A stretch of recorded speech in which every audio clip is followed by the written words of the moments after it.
Apalah saya ini kan hanya bagian warga negara yang ingin membantu meringankan pemerintah saja.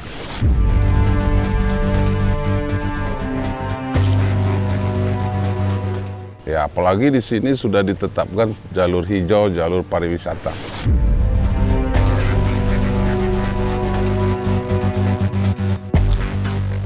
Karena sesungguhnya itu sudah lama dihargai oleh leluhur kita.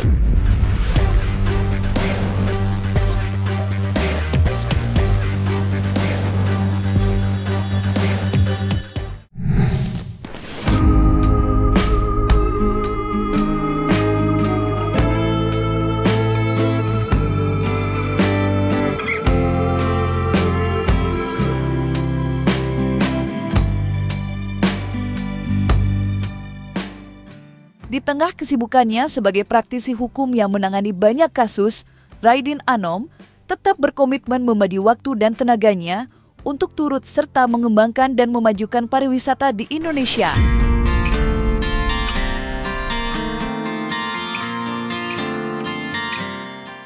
Dan salah satu desa wisata yang potensial yang memukau Raidin Anom untuk dikembangkan, terutama pada sektor pariwisata untuk menarik banyak pengunjung, baik wisatawan lokal maupun mancanegara, ialah Desa Nangewel.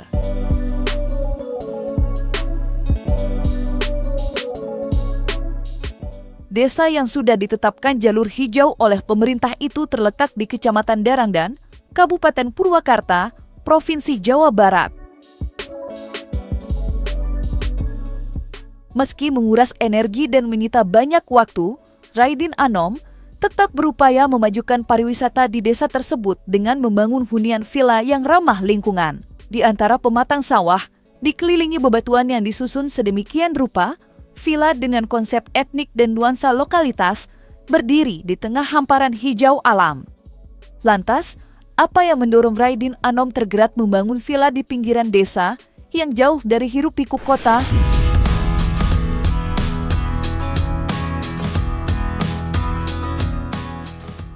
Awalnya saya lihat ini satu dataran sawah yang dipergunakan oleh penduduk di sini secara turun-temurun.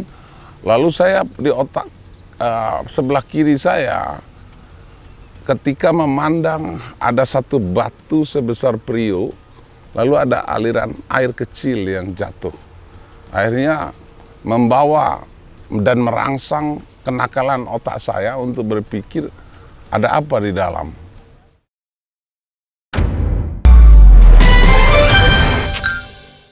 Nah, sehingga saya akhirnya memanggil semua para tukang pacul di warga yang ada di sini. Ya tentu kita profesional, kita gaji ya. Akhirnya saya bongkar semua sawah itu. Ketika saya bongkar, luar biasa, dan saya terkagum bahwa di kedalaman 5 meter ke bawah dari sawah itu saya temukan bebatuan berupa tebing. Nah, tebing itulah yang sekarang saya jadikan air terjun.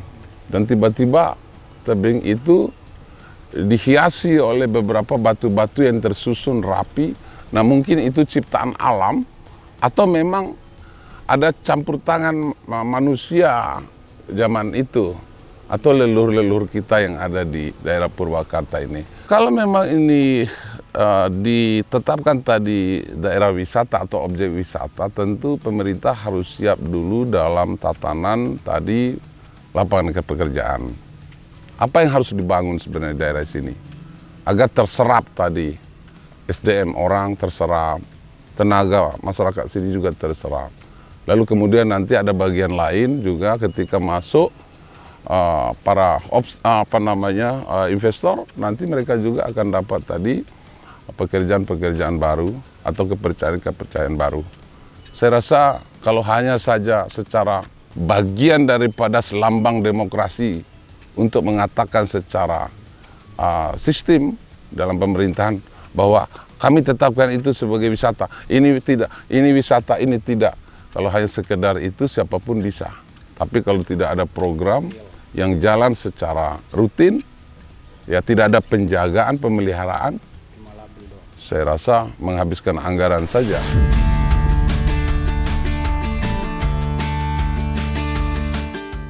Pembangunan villa dengan konsep etnik yang memadukan unsur lokalitas dan spiritualitas tidak hanya butuh waktu, tetapi juga biaya yang tidak sedikit. Ada banyak kendala hingga butuh waktu berulang-ulang lamanya untuk proses pengerjaannya. Namun yang menarik, tidak hanya bangunannya yang khas, tetapi proses pengerjaannya yang melibatkan warga desa. Raidin Anom yang menjunjung tinggi keharmonisan dan keseimbangan, tahu betul bagaimana memperdayakan warga setempat. Itu sebabnya, proses pembangunan villa melibatkan warga desa yang membutuhkan pekerjaan. Dan benar saja, kehadiran Raidin Anom dengan misi yang dibawanya di desa pariwisata ikut mengerek perekonomian warga. Tak heran, jika Raidin Anom sedikitnya harus menggelontorkan uang untuk membangun villa impian banyak orang.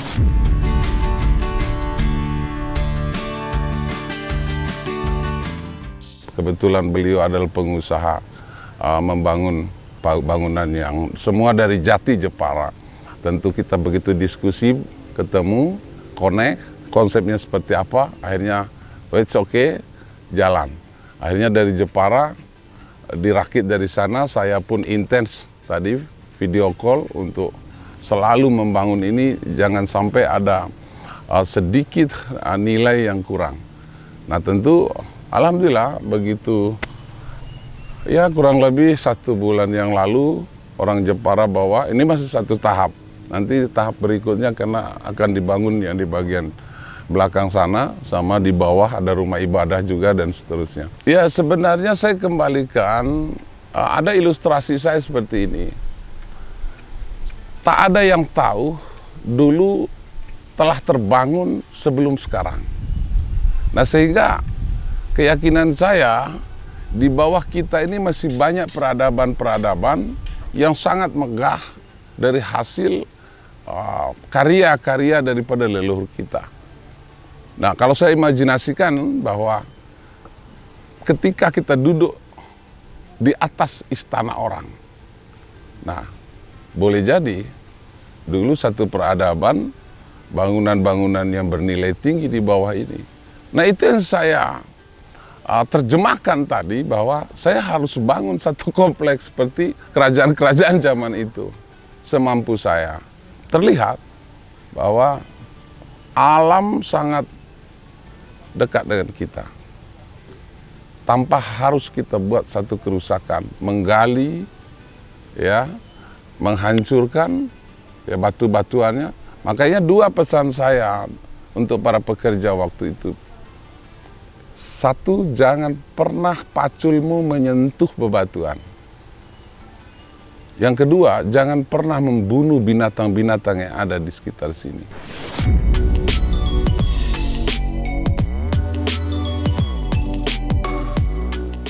Sebagai wujud cintanya terhadap budayanya serta dan menghormati leluhur, Raidin Anom memoles villa yang dibangunnya di desa Nangewer dengan mengawinkan unsur budaya Bima dan Sunda. Itu ditandai dengan tanduk menjangan di atap villanya yang seluruhnya terbuat dari kayu pilihan.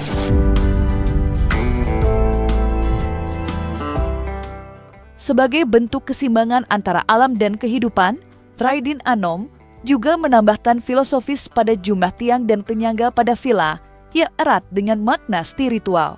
Dengan memperhatikan balutan alam, Raidin Anom ingin villa yang dibangunnya tetap asri, tentu saja yang terpenting tidak merusak lingkungan.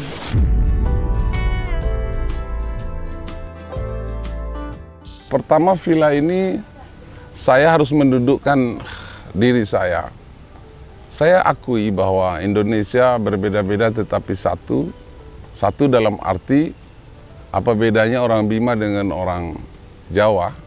Mereka adalah bagian dalam ruang lingkaran Nusantara. Tentu karena keberadaan saya, budaya saya ini memahami budaya Bima, suku Bima, akhirnya saya coba untuk membangun satu bangunan yang bernuansa tadi budaya Bima. Nah, untuk apa saya bangun? Saya taruh di sini untuk tadi supaya bisa menjadi satu ikon bahwa tentang keberadaan kita, tentang persatuan kita dan seterusnya. Nah, supaya juga orang-orang di sini juga dapat tadi mencintai budayanya sendiri dan mempertahankan bahwa Jawa Barat adalah awal daripada satu peradaban. Nah, tentu di sini juga bukan berarti ini Bima semua, ini juga desain yang kombinasi daripada budaya-budaya Sunda supaya kita dapat memelihara, dapat menjaga ya keaslian daripada kekayaan kita itu.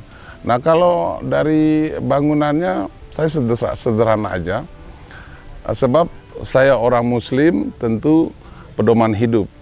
Makanya villa ini saya bikin tiangnya itu yang bulat di bawah itu 5, karena itu rukun Islam. Ya, 5. Lalu penyangga villanya itu 6, itu rukun iman. Nah, lalu kemudian kenapa saya pasang ada lampu yang berbentuk bola dunia di sana? Tentu lampu itu mengeluarkan cahaya. Itu sama dengan kalau kita artikan bahwa dunia yang bercahaya hari ini bersumber dari dua zat, ya, 2 elemen atau 2 sosok atau 2 objek, yaitu tadi Allah dan Muhammad.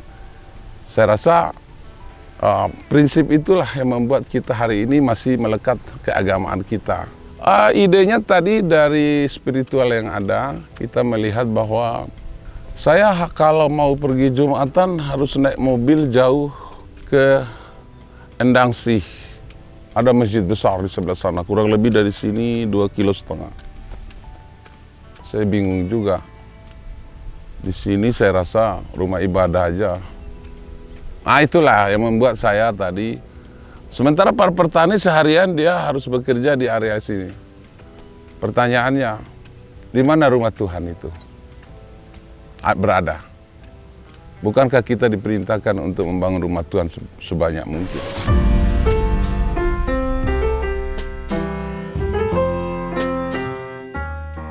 Kehadiran Raidin Anom di tengah masyarakat Desa Nangewer ternyata mendapat sambutan hangat. Tidak hanya warga yang bersuka cita, tetapi juga pemerintah setempat. Raidin Anom yang datang dengan membawa tujuan untuk mengembangkan wisata lokal dari pinggir, sukses menarik perhatian. Warga merasa ikut diperhatikan, tidak hanya memperkerjakannya, tetapi juga memenuhi kebutuhan spiritualnya, seperti membangun tempat ibadah. Meski begitu, Raidin Anom tetap meminta pemerintah daerah, baik tingkat kabupaten maupun provinsi, untuk turut hadir dan terlibat langsung melalui gerakan nyata. Mengingat masih banyak yang harus dibenahi, mulai dari infrastruktur hingga lampu penerang jalan yang butuh penanganan. Lantas, apa kata Raidin Anom mengenai sambutan warga yang begitu antusias dengan pembangunan villa di desa mereka? Apalah saya ini kan hanya bagian warga negara yang ingin membantu meringankan pemerintah saja. Nah, tentu ini adalah tugas pemerintah daerah. Ya, seperti kabupaten atau Bupati Purwakarta dan tentu Pak Gubernur. Saya hanya membantu dalam arti tadi merangsang pikiran masyarakat itu untuk supaya terbangun, kita perbaiki desa-desa kita, apalagi ini kan sudah distatuskan sebagai objek wisata. Nah, tentu cara berpikir kita harus bertengkar. Jadi otak kiri kanan kita harus bertengkar untuk menciptakan satu karya itu. Nah, saya biasa saja, saya ingin membantu dan harapan saya ya tentu silakan diterjemahkan oleh kepala pemerintahan, ya baik pusat, provinsi maupun daerah Purwakarta itu sendiri. Jadi seperti itu. Alhamdulillah di sini saya bersyukur atas Tuhan Yang Maha Kuasa, syariatnya dengan datangnya Pak Haji Anom SESHMH datang ke sini untuk memberikan perhatian lebih kepada desa kami yang khususnya ada desa Nangewer. Alhamdulillah dia berkontribusi yang sangat baik untuk lingkungan, untuk desa kami. Alhamdulillah di sini saya juga kegiatan-kegiatan sarana peribadahan dia selalu membantu, selalu memperhatikan. Terus sarana-sarana umum seperti infrastruktur jalan yang jelek-jelek dia diperbaiki. Alhamdulillah. Alhamdulillah, kesan saya sangat bahagia dan saya sangat menarik juga karena mudah-mudahan dengan datangnya Pak Haji Anom datang ke Desa Nengewer membuat orang-orang lain tiap bisa ngikutilah dengan keadaan beliau. Karena dia itu membangun rumah, membangun villa yang sangat megah itu tidak semuanya dibelikan dengan alat-alat yang udah tersebar di material. Kayak alat-alat hasil bumi atau misalkan batu alam. Dia sampai ngambil batu-batu yang sudah berceceran dihidupkan kembali. Sumber dayanya dari sini. Alhamdulillah. Justru orang-orang yang tadinya sedikit agak menganggur sekarang kan udah bisa bekerja. Minimal kan udah mengurangi pengangguran.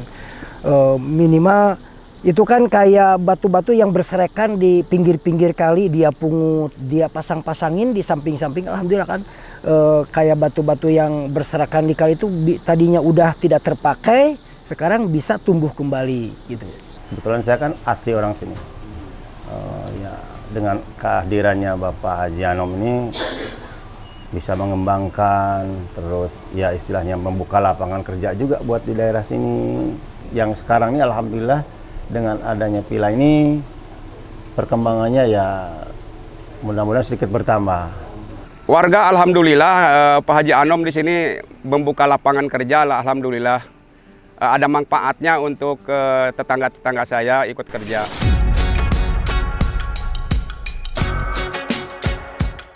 Pembangunan villa yang dicanangkan Raidin Anom tidak dipagari tembok pembatas, juga tidak pagari besi. Sebaliknya, dibiarkan terbuka menghadap segala penjuru mata angin. Untuk menambah keasrian, puluhan pohon dari berbagai jenis ditanam di wilayah sekitar.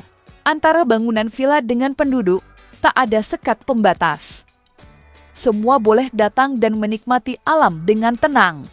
Dengan mengusung konsep villa terbuka untuk warga, Raidin Anom sekali lagi sukses menarik perhatian publik. Warga dari berbagai latar belakang dapat berkunjung menikmati panorama atau sekadar menghabiskan senja sambil menunggu bunyi beduk tiba. Saya berpikir bahwa mungkin Bang KDM juga paham ya, mengerti, sangat mungkin mengerti daripada saya, bahwa zaman dulu tidak ada sekat itu di antara manusia lain dengan manusia yang satu. Sesama komunitas dari dulu tidak ada pagar, tidak ada jalan yang mengklaim dirinya sendiri. Jadi jalan sana milik si A, jalan sini milik si B. Itu yang saya terjemahkan bahwa kita tidak boleh mencari jalan. Sebab sampai hari ini kita jalan pulang aja masih sulit untuk menemukannya.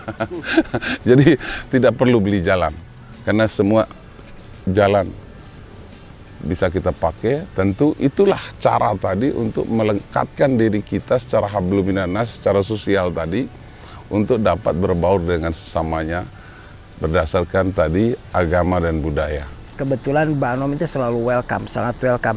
Dia terbuka untuk umum.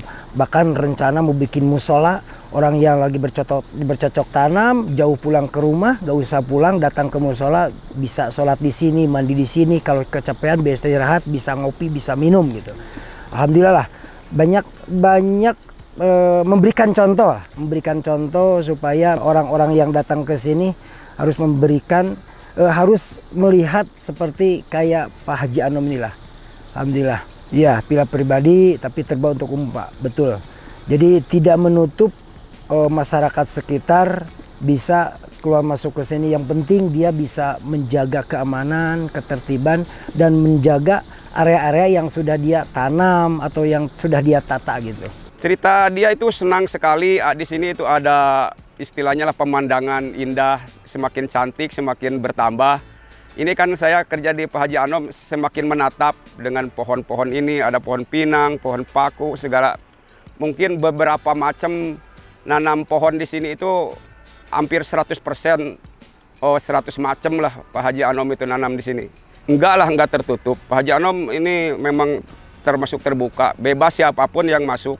Asal dengan aman, yang ya dilarang sama Pak Haji Anom, jangan sampai istilahnya kita itu melanggar lah itu kan aturan-aturan dia, itu mungkin anak-anak sampai ke merusak pohon apa gimana. Alhamdulillah insya Allah aman.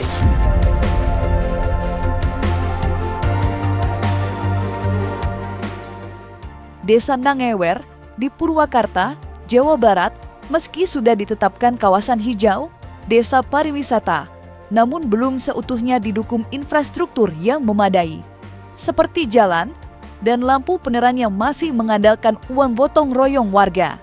Menanggapi hal itu, Raidin Anom mendorong warga, pejabat desa, maupun Pemda untuk terus berkomunikasi dengan pihak terkait, mengingat fasilitas umum seharusnya ditanggung pemerintah, bukan mengandalkan iuran warga.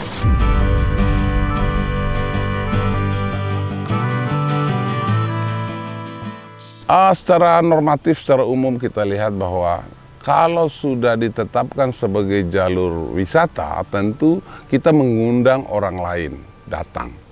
Baik itu turis lokal maupun mancanegara. Artinya apa? Ketika mengundang orang, mesti kita itu harus siap. Apa yang harus disiapkan?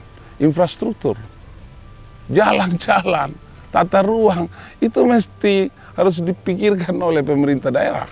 Kalau ditetapkan daerah wisata, artinya mengundang orang. Kan gitu? Nah, kalau datang jalannya aja masih rusak, ya lucu juga. Makanya perlu Bang KDM tolong dengar itu. Jadi biar kita tetap tersenyum di sosmed terus. Seperti itu. Saya pertama datang ke sini melihat bahwa saya kaget itu. Jalan umum kok pakai pulsa yang patungan dari masyarakat. Nah, ini perhatikan PLN ya. Bayangkan di sana juga ada bidang PJU-nya kan. Bayangkan setiap jalan umum ini, lampu-lampu penerangan umum ini, itu semua pakai token. Token itu hasil iuran daripada warga. Kaget saya. Akhirnya saya sempat juga pernah mati semua, tiba-tiba token habis, mungkin masyarakat lagi gak punya uang atau apa. Akhirnya saya ngisikan. Prinsipnya saya bilang, tolong penerangan ini tanggung jawab pemerintah. Ya, harus koordinasi dengan PLN, jangan bebankan ke masyarakat. Saya tahu betul selama kurang lebih 4 bulan bagaimana masyarakat sini ekonominya. Mereka rajin-rajin, mau bekerja, lapangan kerja susah.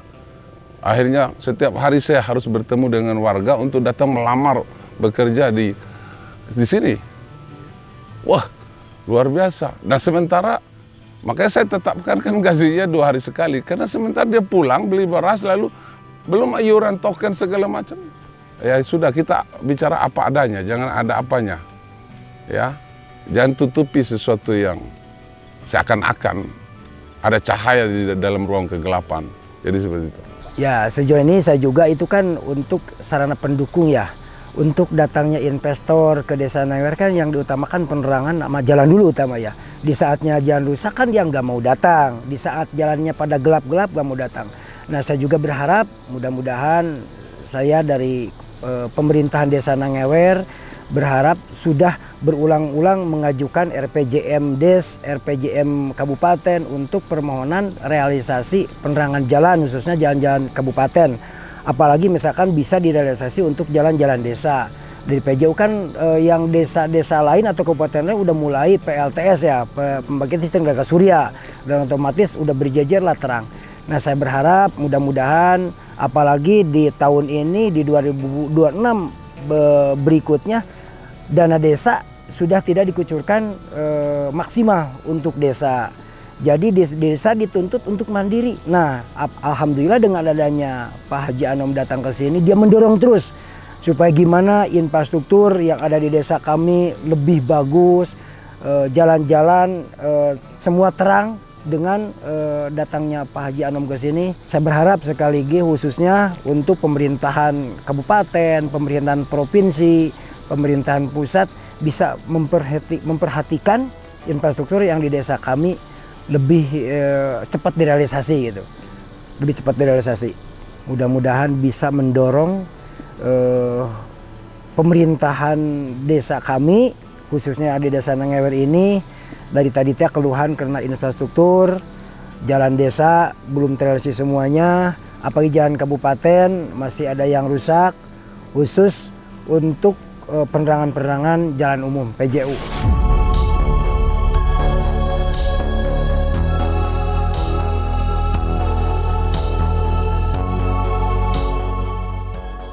Kerja keras Raidin Anom membangun villa di tengah desa pariwisata kini membuahkan hasil manis. Meski tidak mudah, keluarga terutama istri dan anak-anak menjadi vitamin yang terus memberi semangat.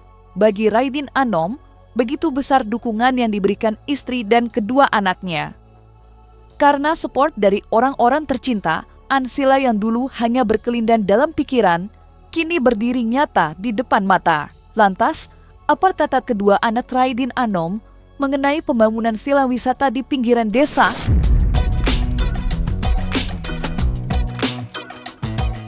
Berharap villa ini terus bagus, terus bisa nanti kita pakai buat masa depan, dan juga kita mau jaga lah ya ekosistem sini, soalnya kayak kita tahu gitu ya, negara kita tuh lagi nggak banyak gitu tanaman-tanaman, jadi kayak kita mau dari lewat villa ini kita mau nanam pohon, nanam apa, jadi nggak berguna untuk kita doang sih, cuman kayak ini untuk masa depan negara juga. Luar biasa sih untuk membangun seperti ini, kayak jadi seperti ini juga nggak mudah, makanya banyak hal-hal yang harus dilewati. Itu jatuh bangun ada, cuman kayak nanti hasilnya juga kan memuaskan sekarang gitu loh. Jadi tapi ini juga belum rampung kan, harus ngisi peralatan segala macam juga kan. Iya, mama selalu support, makanya selalu video call nanya kabar gimana keadaan, makanya tiap hari selalu video call kalau misalnya ayah lagi di sini, ya udah makan belum, apa gimana kerjaan tukang gini-gini, makanya suka cerita gitu. Mama selalu support ayah sih. Iya, terus kayak kalau di sini kan nggak kekontrol ya, makannya apa susah nyari bahan-bahannya juga. Kayak kalau kita kesini sama mama, Iya, mama selalu masak. Mama selalu masak di sini. Biar ayah makan enak Biar di sini. Mau bilang makasih aja sih, soalnya kayak ayah udah terpikir buat masa depan kita, buat kayak ini kan buat masa depan anak cucu gitu ya, anak cucu ayah. Jadi kayak ayah udah perjuangin dari awal, dari sekarang sampai sekarang udah mau rampung juga. Kayak makasih udah mau capek-capek, mau pusing mikirin segala hal. Jadi kayak makasih, satu kata aja, makasih.